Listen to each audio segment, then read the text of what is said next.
Uncharted is one of the most iconic game franchises ever. It's brought us some of the most memorable characters, storylines, and of course, set pieces. Everyone talks about Nathan Drake's adventures in the middle or end of his career, but we don't hear much about the start of it all, Uncharted Drake's fortune. And that is for good reason. The rest of the Uncharted games could be seen as a 10 out of 10. Uncharted 1, however, is not in that same category, unfortunately. We'll talk about that more in a little bit, but our journey starts here with a quote from Sir Francis Drake, an English explorer who was crucial to this game's story. But right now, we have to focus on our modern-day explorer, Nathan Drake, who's pulling out the coffin of Sir Francis Drake as we speak. But it's empty. Nothing but a journal. Drake's journal, actually. And we also meet our camerawoman, Elena Fisher. She's a reporter and was here for a big story, but Nate only agreed to let her see the coffin, so her story is pretty shot now. And speaking of shot, we start getting attacked by pirates, and they are not here for gold or prisoners. Well, not male prisoners, at least. So here we get our combat tutorial.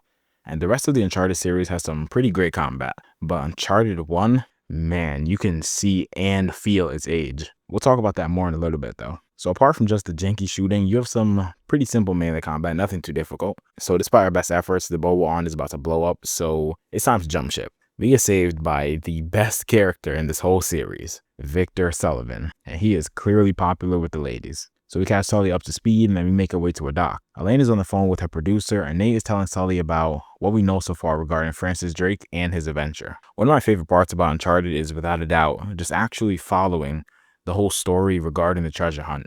Like throughout each game, hearing about the treasure hunt that the explorer before us went on is so interesting and adds so much to the game's story as well. You're pretty invested in that adventure and the adventure that we're already on as well. Unfortunately though, Miss Fisher will not be joining us for this adventure because Nate and Sully just leave her, which is crazy, honestly. Like, there's no way they just left this woman here. I know she has at least one item on that boat. But we reach an island, and while we're looking around, there's some pretty good banter between Nate and Sully. It's realistic and just genuinely pretty funny. We also got a little climbing tutorial here, which is a pretty big part of the game, of course. It's a bit janky in Uncharted 1, but thankfully it does get polished with each entry in the series. You break through a little weak spot in the ground, then make our way through the caverns. Caverns, is that even the right name to use here? Whatever. Anyways, we go through, solving puzzles and just some light exploring. We also get our first set piece here as well. Now, for its time, it's pretty cool, honestly. It gives me heavy Indiana Jones vibes. And Uncharted is one of those games where you can just download it, even if it's your first game, and play it. I remember I had an old girlfriend way back in my day, and she was just able to watch Uncharted gameplay, and she was really interested and captivated with the whole game and story, which isn't surprising because every Uncharted game is basically just a playable action movie. So it was really good for sitting down and playing it while family's watching or friends or anything like that. So we reach the end of these little caverns, and I'm just going to stick with that name at this point, and we figure out that El Dorado isn't actually a city of gold like we thought it was, but instead it's a statue of gold that the Spanish had. But we're a couple centuries too late, so we have to follow the tracks to see where they dragged it to. We follow the path and see, what the hell? Are you telling me no one has ever found this? That can't be possible, right? Or whatever, it's a video game, who cares? So we give Sully a journal to hold on to, and then we head on our way. After a bit of climbing, we drop down to the boat, and it is actually German, meaning that the bad guys from World War II were here. We even find a body with some Spanish gold coins in his pocket as well. But these coins don't look too familiar to Nathan, so something's not adding up here. Now, I got a bad vibe the second I dropped into this boat, and of course, my suspicions were confirmed because the captain's body is still here. And bro did not go out peacefully, clearly. Maybe he just got sick or something. I'm sure nothing horrible could have happened to him. In his hands, you find a map and figure out that the Germans were actually looking for El Dorado as well. And this same map is going to lead us right to it. I saw he disappears from comms, but I'm sure he's fine, right?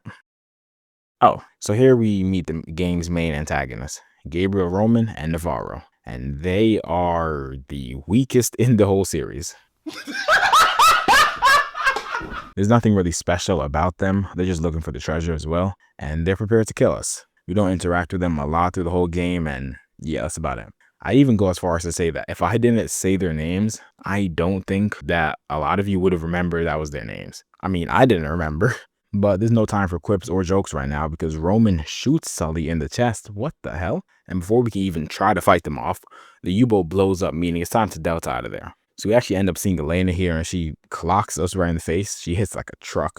Some men run past us, and we barely hide from them. We fight through a decent amount of enemies and basically just go backwards throughout the caverns and fight more goons. We make it out and hop in the Jeep and get the hell out of there. We cut to Nate and Elena in Sully's plane, rest his soul, and Elena is filming for her show still. I can suspend my disbelief a lot, but this girl does not seem scared right now. Nate has been doing this, I'm pretty sure, for a little bit, but Elena, well, I guess she just adapts quickly. Not a problem though, she's a really cool character, one of my favorites in video games. But here, adapting will not save us because our plane starts getting shot down, so it's time to bail. Elena takes her parachute and that goddamn camera comes with her, of course. She really can't leave it alone. Nate realizes he has no reason to be here and he jumps ship too. But unfortunately, we have one little problem.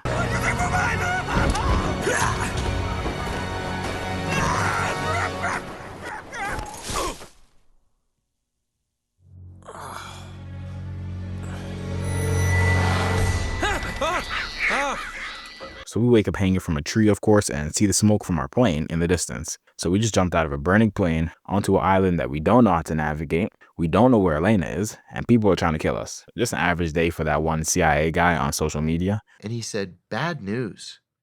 He goes, the bad guys are here in the lobby, and they've got at least 3 teams. The idea being, if he chickens out and doesn't shoot me, they're going to shoot me as I'm trying to escape. It's like, doggone it, we didn't consider that. He's genuinely so funny. John Kiriakou, please give me an interview. I will make sure it's the best one you've ever had, I promise. Guys, like this video so we can get an interview with him. So here it is literally just straight combat. Like here we kill goons, walk, kill more, climb, and kill more goons, then walk until we finally find our plane. Of course though, being guarded by, who would have guessed, more enemies. After taking them out, we get our map, climb down, and who could have ever guessed, more enemies. So for this footage, I played on normal, but I actually did platinum Uncharted 1 through 3 when I was a much younger lad. And for those of you who don't know, you have to beat the game on crushing for the platinum, and I genuinely don't know how I did it. I guess 15-year-old Zebra was just a demon, because even on normal, Uncharted 1 was low-key kind of beating me up at some points. I mean, the game is a bit rough around the edges, sure, so I might explain a little bit. But other than that, I'm pretty sure I just got worse at the game. So after more combat, we reach like this big prison fortress looking area, and we have to climb the side of it. Now this game may be old and janky, but dang, does it still look really good. This is an amazing view, and it's honestly just pretty cool to climb and look at. But don't get too excited because, of course, more enemies. More fighting. I genuinely don't know what it is, but these people at Naughty Dog just loved some hour-long combat sections. And you know, the thing is, like, it will be better or not as bad if the combat was great in this game, but it's not. It came out in 2007. It was the first of the series, so it's nowhere near amazing, of course. But that doesn't stop them from just throwing hella enemies at you, and it's non-stop, seriously. Okay, and take a deep breath. I do love this game. I love the entire franchise. It's been my favorite franchise for years. Hell, I even wear the Sick Parvis Magnet ring every day, basically. But Uncharted 1, y'all are really lucky you got a sequel. So we fight our way through the prison, we go under and fight even more enemies underground, and it's unfortunately moments like this that just make the game a bit of a slog to go through. Because when you look at Uncharted, right, one of the best things about it is the characters. You have Nate, Elena, Sully. In this game, you have, Eddie. So when we're going through parts like this where it's Nate by himself with no one to make jokes with or talk to, combined with a pretty lackluster combat, then yeah, it gets pretty boring, But of course, it was the first game in the series. They had to experiment, test things out, so I'm not going to hold it against them, especially considering the fact that the sequel improved on everything. So it's not too much of a problem, So we make our way back up top and we spot Elena, meaning she's still alive, thankfully. We actually did see her a few minutes before as well, but hey, anything can happen on this island. So when we try to shoot the pirates before they spot her, we get one of the funniest transitions I've ever seen. Oh, crap.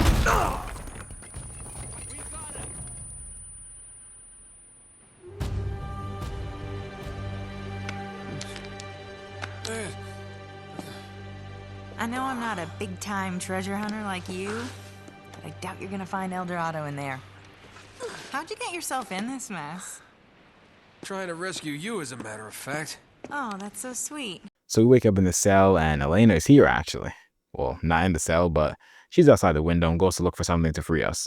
After she dips, we come face to face with one of my favorite characters in the whole series, Eddie Raja. So Eddie and Nate have a bit of history here, clearly, but Eddie is actually searching for El Dorado as well. But he's talking about how his men just keep dying and disappearing, and is going on about how this island isn't safe, yada yada. But bro just takes our map and man, how the hell are we gonna get ourselves out of this one? Oh, that's how. So here we got next set piece, and honestly, it's pretty fun. It wasn't fun on crushing, but any difficulty other than that is a blast. So we get to just spray down enemies with the turret, and it's great, I can't lie. It lasted longer than I expected to, honestly. That's what she told me. Until I remembered that this is the same game that had me fighting enemies nonstop for an hour, so shouldn't be too surprised. It was pretty fun to get to do this. However, it is not sunshine and rainbows because we reached a bit of a bump in the road, or a gap, I should say. With some quick thinking, we managed to get away. Not for long though, of course, because, say it with me, there's more combat. But after a little bit more combat, we get a look on Elena's camera and we find out exactly how we're going to get off this island. A boat is waiting patiently for us by a dock. Elena actually doesn't want to leave yet though, surprisingly. You know how usually you think the adventurer wants to continue on and stop at nothing till he gets the treasure? Yeah, not in this case. I know they have that dynamic a little bit in Uncharted 3, but here they don't, honestly. So it's pretty new, you know, pretty refreshing. Nate knows they basically have a whole army, and also Sully is dead. So he doesn't want to have the same fate here, really. Elena, though, is just desperate for a story, I guess, and is a bit of an adrenaline junkie, too, honestly. Because, once again, she has shown no fear, basically. But true fear is yet to come, because we have reached the jet ski. And this is infamous for so many reasons. This jet ski might be one of, if not the most annoying, unsatisfying, horribly controlled, rage-inducing mechanic I have ever encountered in all my days of playing video games. Even on normal, I died like 5 times. Only the one above all knows how I beat this on crushing. So first of all, there's exploding barrels everywhere, meaning you have to shoot them before you go forward. Or you can risk it and try to dodge them, but that won't work too well because, you know, there's a bunch of enemies on high ground shooting at you. Oh, and did I mention that the jet ski controls like trash? It doesn't go where you want it to go. It's a battle in itself to even reverse back behind cover. And when you go in other sections with the current, oh my God, don't even talk about it. Honestly, I'm surprised Naughty Dog let this go through. Like, did people playtest this section on any difficulty higher than normal? If any of you beat Uncharted 1 on Brutal, let me know in the comments what meds you got prescribed after you did it. But after we ride the jet ski more, unfortunately, we have some light combat. We get to make it to the customs house. So in here, we get one of my favorite scenes in the game. Nate is showing off how knowledgeable he really is, reading like the 16th century Spanish. And we get a glimpse of El Dorado itself too, actually. Nate also tells Elena about the ring he has around his neck, which actually belonged to Sir Francis Drake. Now in it is inscribed Sic Parvis Magna, meaning greatness from small beginnings. And like I said earlier, I actually wear that ring like every day, so it's pretty cool. But we also learned that the date inscribed on it is one day after Francis Drake's supposed death. So bro fates his death probably. There's also coordinates on the ring that led to Drake's coffin, but no one cares about that right now because Nate and Elena are close and flirting. Ooh, Nate and Elena sitting in a tree. K-I-S. Alright, I'm a grown man, my bad, sorry. So Nate and Elena have some great chemistry, of course, and due to Nolan North and Emily Rose. Uncharted 1 and all the other games in the series use mocap, which I love because I feel like it's a whole other art form in its own. The cast are all extremely talented, and for 2007, the mocap is great. Another thing I noticed is that sometimes the facial animations are really good too, which again for 2007 is really good. And I know that I'm also playing on the remastered, of course, but you know, I don't think they really changed too much about it. It does look better, of course, but you know, this fundamentally, the original game did look really good for 2007. The whole cast is extremely talented, and even though I'm a bit harsh on this game's combat and stuff, it really is still just super special to me and a bunch of other people as well. And hell, it's even special to Naughty Dog too, probably. I mean, it was the birth of one of their most iconic characters, and they clearly put a lot of passion into this game. So we leave the rumor, who could have ever guessed it, more combat. We also have to run here and try not to become a statistic. We make it into a room that gave me more trouble than it should have, honestly. I remember on Crushing's arena absolutely beat me up. I was getting pummeled. Ben Urich vs. Kingpin, part 2. But we get to the harbor and our escape is imminent. But before we can take out the goons, Elena shows us some camera footage and boom. Victor goddamn Sullivan is alive and kicking. Which seems a little bit weird. Elena is also starting to question how much we can really trust Sully anyways, since bro apparently got shot, but now he's just chilling with the ops, you know? Oh, that rhymed. Okay. Then Nate starts to question if he'll even survive this journey because our only ride off the island is gone. Meaning that at this point, it's time to just rescue Sully. We get to a bridge and Elena almost becomes fish food, and Nate tells her she won't survive if she doesn't just let that camera go, like please. So she makes the biggest sacrifice that she could in this game and drops it. Okay, a little bit of, you know, character development here. You love to see it. You know what I don't love to see? This jet ski. And it's even worse now because we have to go up a river with some of the craziest current I've ever seen. Like, look at me trying to maneuver up this. I was literally tweaking. So after that hellhole of a section, we head up by the monastery, and we also get introduced to a new enemy type, which is pretty cool. Even though there's endless combat, at least they're trying to keep it a bit novel and entertaining, you know? So they have laser sights, and basically if you stay in the open for too long and stay still, they use the aimbot on you and do some crazy damage. After a lot more combat, we finally reach where Sully is, and we see him chatting up some of Roman and Navarro's men. They end up spotting us, but we make quick work of them and get to confront Sully. So remember when we gave Sully Drake's journal? Yeah, well, somehow that actually caught the bullet. And since then, Sully has been leading Roman and Navarro on a little bit of a wild goose chase just to buy some time. We get a quick little third grade level puzzle and unlock a hidden passageway.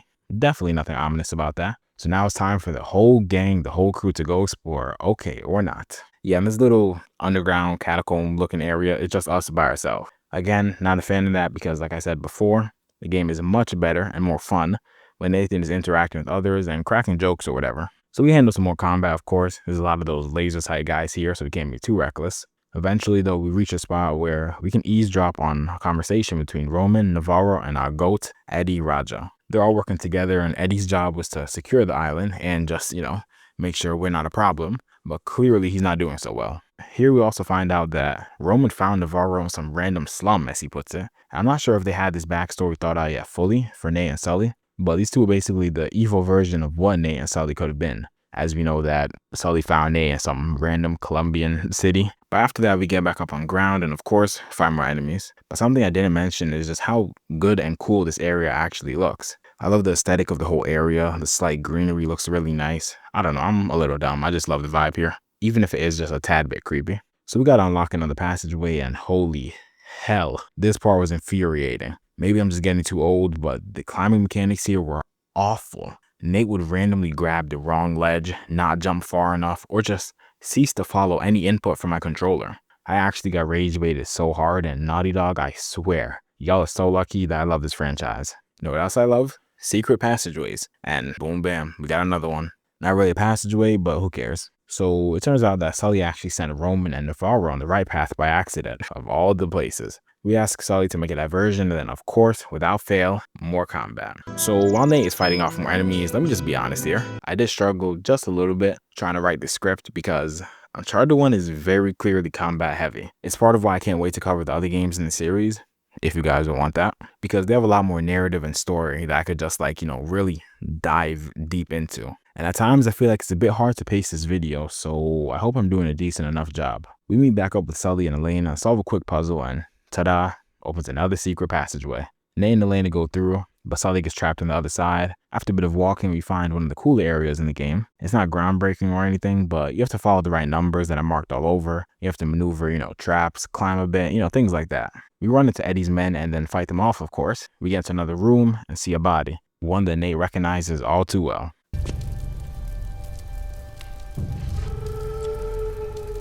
It's Drake. He never found it. He just died here.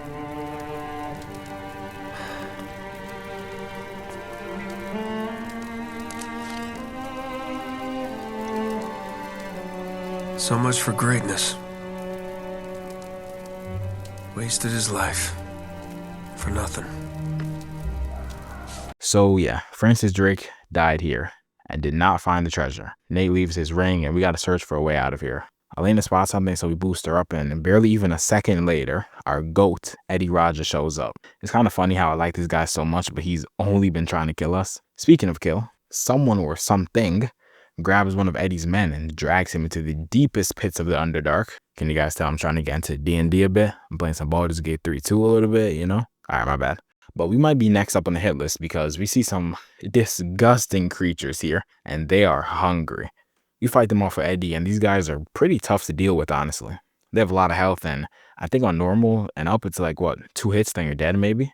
Maybe 3 on normal, but yeah, it's not the easiest, honestly. I remember the first time I played this, I was terrified. I did not expect this game to get all supernatural like this. Unfortunately, though, the battle was too difficult, and we lose my favorite character in this entire game. In the arms of the angel. We can't mourn the guy who's been trying to murder us, though, because we gotta get out of here. So we're running from these creatures. Kind of looks like my wife's boyfriend.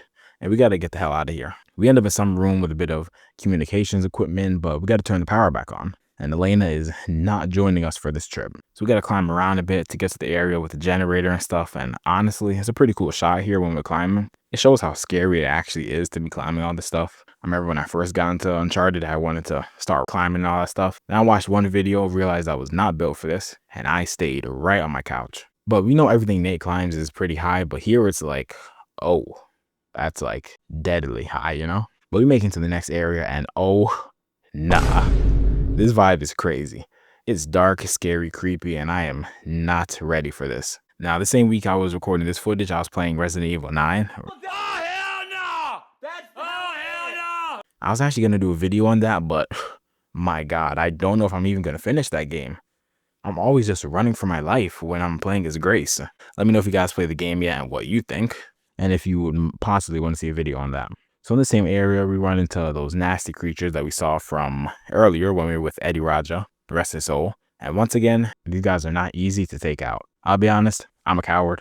I absolutely blasted through this part because I was terrified. I just flipped the power out and was gone. My first time ever playing this though, I generally put the game down for the rest of the night because I was not ready for this. I remember I loaded it up when the sun was out and shining, because why am I playing Resident The Last of Us Drake's Fortune? But before leaving, we see a film that's been running for probably like 70 years at this point, and find out that El Dorado isn't a treasure. It's actually a curse. Anyone who opens the statue becomes infected with the curse and turns into mindless, deadly creatures. And Sir Francis Drake knew this. He didn't give up on finding it or just die before he could find it. He was trying to protect the world from it, meaning that Roman and Navarro have no clue what they're about to unleash. We fight our way back to the communications room, but of course, Roman and Navarro already got to Elena. They're holding her hostage just to make sure that Nate and Sully stay seated and don't try anything. But, I mean, come on. Nate is basically an action hero at this point, so you know he has to save the girl. But god dang, there's a lot of enemies in the way of that.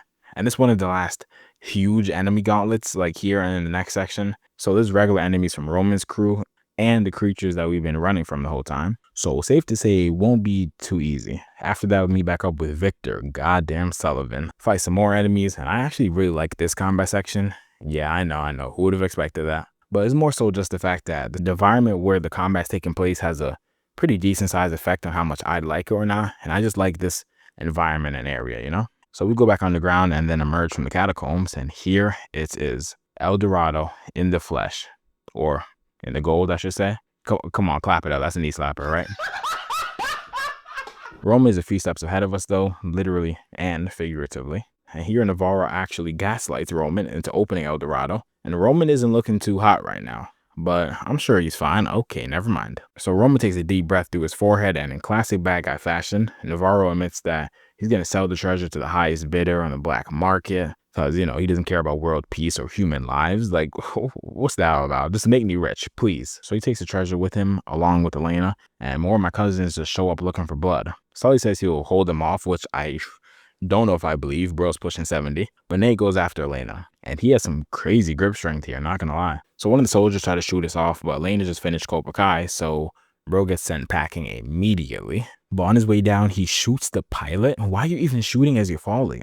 Whatever. So after that, Navarro has to take control of the helicopter, and we end up landing on some random boat in the middle of the ocean. Kind of reminds me of like Resident Evil Revelations a bit. But here we are, the final chapter, one of the worst boss fights ever. Listen, again, I love Uncharted. I love this game for what it was trying to do. But this boss fight wasn't great. So basically in the first couple stages, we move from box to box, trying not to get basically one shot by Navarro's shotgun. All the while, we have to take out his men as well, and when they're dead, we move to the next area. And we do that a couple times until we make it to the actual helipad where Navarro is. And here is basically the same premise: hide behind cover, dodge his shotgun, and then move to the next cover spot. But then when he reloads, you got to start piecing him up. So you do it like once, then when you knock the gun out of his hand, you go and just run up to him and give him a combo with extra fries. And that's it. Yay, Uncharted 1, we beat it. So after that boss fight, we get to Elena and make sure she's okay. Unfortunately though, this dickwad is still alive and kicking.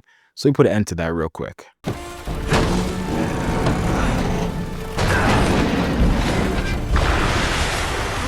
Adios, asshole.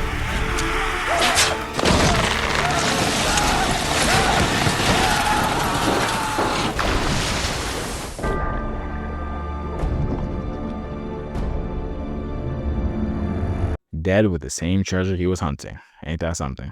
Nate and Elena talk, and she reveals that she's actually kept Drake's ring that we threw away. Yeah, this girl is definitely a keeper. And Victor goddamn Sullivan appears, and he is stacked the treasure right now. So in classic action movie fashion, with the girl by our side, and we ride off into the sunset. And that is Uncharted 1. Now, Uncharted 1, a bit rough around the edges, of course. It was Naughty Dog's first attempt at this game, or type of game, so, you can't really be too harsh on them. I just want to, make sure I really emphasized how iffy the combat was, to me at least. But thankfully, like I said, they do get it better with the next entries in the series. But other than that, this game is honestly really fun.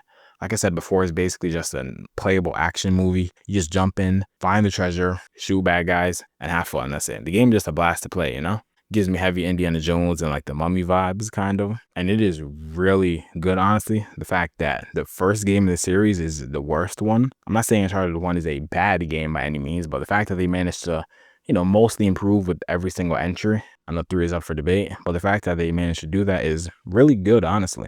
You don't really see that much with developers. I really do love this game, though, in this whole series. Nate, Elena, Sully, all the characters are just super lovable. And you can really connect to the characters and just enjoy their presence on screen. They're always like super entertaining to have on screen, especially when they're interacting with each other, But yeah, guys, that is it. I hope you enjoyed the video. The amount of growth I'm seeing is crazy. When I'm recording this, I'm at 119 subscribers, I think, or 118. It might go down, who knows? Yeah, 118. That is crazy. I started this channel like almost 2.5 months ago. I'm already that high, which is crazy. When I made my last video, I was probably at like, I don't know, 100. So yeah, if I didn't say it last time, thank you guys so much for 100 subscribers. That is really cool. You guys are the GOATs. I appreciate every single one of you. If you guys have any games that you want me to cover, let me know in the comments below, and I'll make sure I get on that. I'll leave a link to my Life is Strange Before the Storm video, because that game is amazing. So yeah, I hope you guys enjoyed the video. If you did, like and maybe subscribe. It's free. It'll really help me out a lot. And yeah, it'll be nice to have you guys back here, YouTube has been a great thing to take my mind off some other things lately. So it's fun to have you guys here, Other than that, guys, have a great, great day. Stay safe. Stay hydrated. I'll see you in the next one. Peace. Sorry you didn't get your story. That's all right. There'll be other stories. You still owe me one. I'm good for it.